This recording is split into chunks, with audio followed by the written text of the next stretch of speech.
මරණ බිය ඔබේ හදවතින් මකලා දාන්න පුළුවන් කාටද? හොඳින් හිතලා බලන්න. ඇත්තටම එහෙම දෙයක් කරන්න පුළුවන්ද? ඔව් මම අද ඔබට පෙන්වන්න යන දේවල් දැක්කහම ඔබේ ඇස් අදහා ගන්න බැරි වේවි. ඔබ පුදුමෙන් පුදුමයටපත් වේවි. හොඳයි මැරෙන්න තියෙන බය නැති කරගන්න නම් කිසිම තර්කයක් නැහැ. මරණාසන්න අත්දැකීම් වලට මුහුණ දී යුතුමයි. හිතන්න ලෝකේ ඉන්න සමහර හමුදා කණ්ඩායම් වල පුහුණු වීම කොච්චර දරුණුද කියනවා නම් තව දුරටත් ඒ අය ළඟ මරණ බියක් ඉතිරි වෙලා තියෙන්න කොහෙත්ම හැකියාවක් නැහැ කියලා ඔබටම හිතේවි.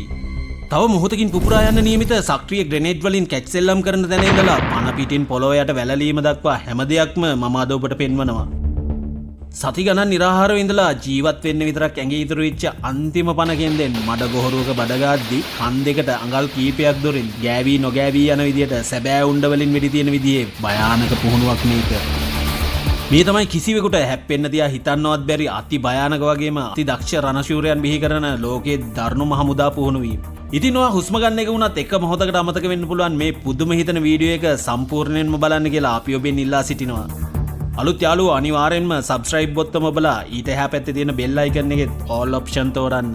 සාමාන්‍ය සොල්දාදුවන්ගෙන් 99%ක්ම අසාර්ථක වුණු මිනිස් ශක්තිය සීමාවන් අභියෝගයට ලක් කරන මේ මාරාන්තික අත්දැකීම විඳ ගන්න සූදානම් වෙන්න.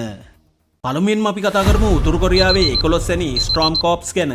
මේ බලකායේ පුහුණු වීම දැක්කම ඇස් උඩ යනවා. ඔබට හිතේවි මේක හමුදා පුහුණුවක් නෙවෙයි මොකක් හරි මාෂල් ආර්ට් සර්කස් සංදර්ශනයක් කියලා. එක සොල්දාදුවෙක් තවත් කෙනෙක්ගේ ඔළුවට උඩින් පැනලා ඉහළින් අල්ලගෙන ඉන්න තේ කෝප්පයකට විසි වෙන්න පයින් ගහනවා. තවත් කෙනෙක් නිකම්ම ඇඟිල්ලෙන් විදුලි බුබුලු කුඩු කරනවා.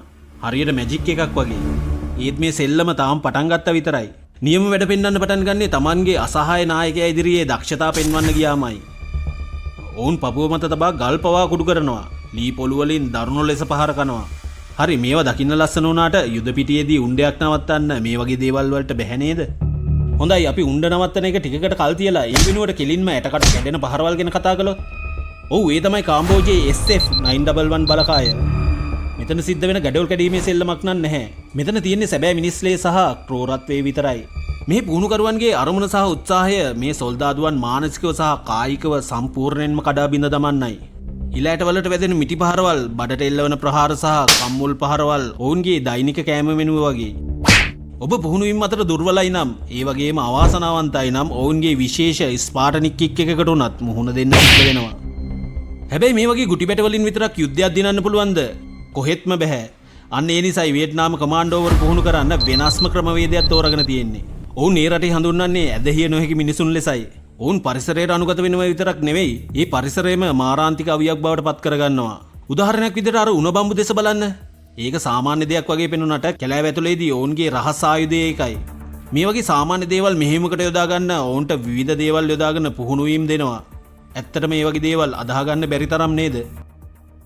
දැන් අපි බලමු ඇත්තම පිපිරීමක් ගැන. ලී පොළු වලින් ගුටි කන එක ලොකු දෙයක් කියලා හිතනවා නම් චීනයේ ස්නෝ ලෙපර්ඩ් කමාන්ඩෝවරු ගැන ඇහුවාම ඔයාලගේ ඔළුව තවත් නරක් වෙයි. ඔවුන් මොකක් කරනවා කියලාද හිතන්නේ? සජීවී ග්‍රෙනේඩ් වලින් කැච් සෙල්ලම් කරනවා. පොඩි ළමයි හරියට බෝල වලින් සෙල්ලම් කරනවා වගේ මේ සොල්දාදුවෝ සෙල්ලම් කරන්නේ ඇක්ටිව් ටයිම් බෝම්බ් එකයි. ඔවුන්ගෙන් එක අයෙක් තවත් අයෙක් වෙතට ග්‍රෙනේඩ් විසි කරනවා. මේක මෝඩකමක් නෙවෙයි. ඔවුන් තමයි චීනයේ ප්‍රභූ ත්‍රස්ස විරෝධී බලකාය. ඔවුන්ගේ එකම අරමුණ තමයි පීඩාකාරී අවස්ථාවකදී පවා මනස අයිස් වගේ සිසිල්ව තබා ගැනීමට පුහුණු වීම. හිතන්න බෝම්බයක් එක්ක සෙල්ලම් කරන්න පුළුවන් කෙනෙකුට බෝම්බයක් නිෂ්ක්‍රීය කරන එක විතරක් නෙවෙයි, Tamanගේ අසහාය නායකයාගේ ආරක්ෂාව වෙනුවෙන් කැප වෙන එක මොනතරම් සරල දෙයක් වෙයිද කියලා. මිත්‍රවරුනි, ඇත්තම සෙල්ලම් පටන් ගන්න හදන්නේ දැන්. මොකද දැන් අපි කතා කරන්නේ ඔබේ නිින්ද පවා නැති කරන පුහුණු වීම ගැනයි. පිලිපීනයේ ස්කවුට් රේන්ජර්ස්ලාගේ පුහුණුව ලෝකයේ දරුණුම එකක්. මේකට සම්බන්ධ වෙනවා නම් මාස 6ක කාලයක් අපායක ජීවත් වෙනවා වගේ අත්දැකීමකට මුහුණ දෙන්න සිද්ධ වෙනවා. මේ පුහුණුවට 10 දෙනෙක් ගියොත් 8 දෙනෙක් අතරමඟදීම දාලා යනවා. මුලින්ම කරන්නේ සොල්දාදුවන්ගේ සිහිය නැති වෙන තරමට වතුර යට ගිල්වාගෙන සිටීමයි. ඒත් එක්කම කටට සැර මිරිස් ඇඳක් දානවා. ඇස් වලින් කඳුළු පනින, හුස්ම ගන්න බැරි ඒ අවස්ථාවේම ඔවුන්ගේ උස් තැන් වලට තියෙන බිය පරීක්ෂා කරනවා. එක තප්පරයක වැරදීමක් වුණොත් සියල්ල අවසන්. මාස 6ක පුහුණුවෙන් පස්සේ මුහුණ දෙන්න වෙන අවසාන පරීක්ෂණයේදී Tamanගේ සගේ අල්ලගෙන ඉන්න වතුර බෑගයට වෙඩි තියන්න සිද්ධ වෙනවා. ඉතින් පොඩ්ඩක් හරි අත ගැස්සුනොත් Tamanගේ යාළුවාගේ ජීවිතේ නැති වෙන එක ඉර හඳ වගේ විශ්වාසයි. හරි මාස 6ක් වැඩි වගේ නම් තායිවානයේ හෙල් වීක් බලන්න.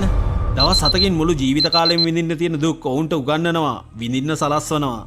හෙල් වීක් එක සාර්ථකව අවසන් කළොත් ඔවුන් ජයගත යුතු අවසාන ඉලක්කය තමයි රෝඩ් ටු හෙවන් හෙවත් දිව්‍ය ලෝකයට යන පාර. පාන්දර 3ට ආරම්භ වෙන මේ පුහුණුවේදී සොල්දාදුවෙකුට පැය 6කට ලැබෙන්නේ විනාඩි 5ක නිින්දක් විතරයි. මේ පුහුණුවේදී කිලෝමීටර් 25ක් දිවීම ගැඹුරු වතුරේ පීනන්න විතරක් නෙවෙයි ටියර් ගෑස් ප්‍රහාර මැදිනුත් ඔවුන්ට යන්න සිද්ධ වෙනවා. අවසානයේ ඉතුරු වෙන අය තියුණු ගල් සහ කොරල් පර මතින් වැලමිටින් බඩගාගෙන යා යුතුයි. අත පාවිච්චි කරන්න බෑ. ලේ හැලිද්දි උනත් නවතින්න බෑ. එක වතාවක් වැරදුනොත් ආයෙත් මුල ඉඳන් බඩ ගන්න සිද්ධ වෙනවා. කායික වේදනාව මදි කියලා හිතනවා නම් දකුණු කොරියාවේ බ්ලැක් බ්‍රෙස් බලකාය දෙස බලන්න. ඔවුන් පුහුණුවීම් අතරතුර දින 5ක් නිරාහාරව ඉන්න ඕන. ආහාර ඉල්ලුවොත් දඬුවම තවත් දරුණු වෙනවා. මේක කොච්චර අමාරු පුහුණුවක්ද කියනවා නම් ලක්ෂ 5ක් අතරින් තේරෙන්නේ 5000ක් විතරයි.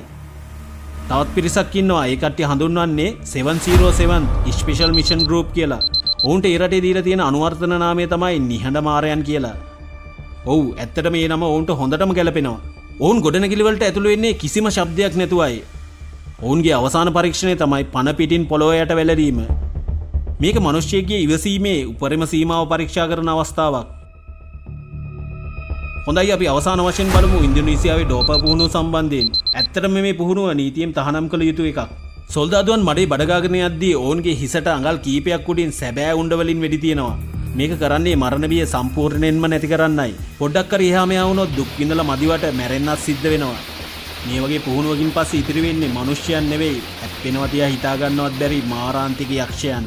ඔවුන්ගේ කායික ශක්තියටත් වඩා මානසික ශක්තිය අති ප්‍රබලයි. ඉතින් මිත්‍රවරුනි අදට සමුගන්නයි අපේ සූදානම. මේ වීඩියෝ එක හොඳයි නම් අපිට ලයික් කරන්න. ලෝකයේ තියෙන පුදුම හිතෙන සුන්දර දේවල් වගේම දැනුම පිරුණු ගොඩක් ශේෂ්ත්‍ර අපි ගවේෂණය කරනවා. ඉතින් අපේ channel එක subscribe කරලා අපිත් එක්ක එකතු වෙන්න කියලා අපි ඉතා ඕනෑකමින් ඉල්ලනවා. ඒ වගේම ඉතාමත් කෙටි කාලයක් ඇතුළත දැනුම හොයන ඔබ විශාල ප්‍රමාණයක් අපිත් එක්ක එකතු වෙලා තියෙනවා. ඔබේ ආදරයට අපගේ ප්‍රණාමය. ඉක්මනින්ම තවත් මතකයේ රැඳෙන සුපිරි ගවේෂණයක් සමග මුණ ගැසෙමු. ගිහින් එන්නම්. ජය වේවා.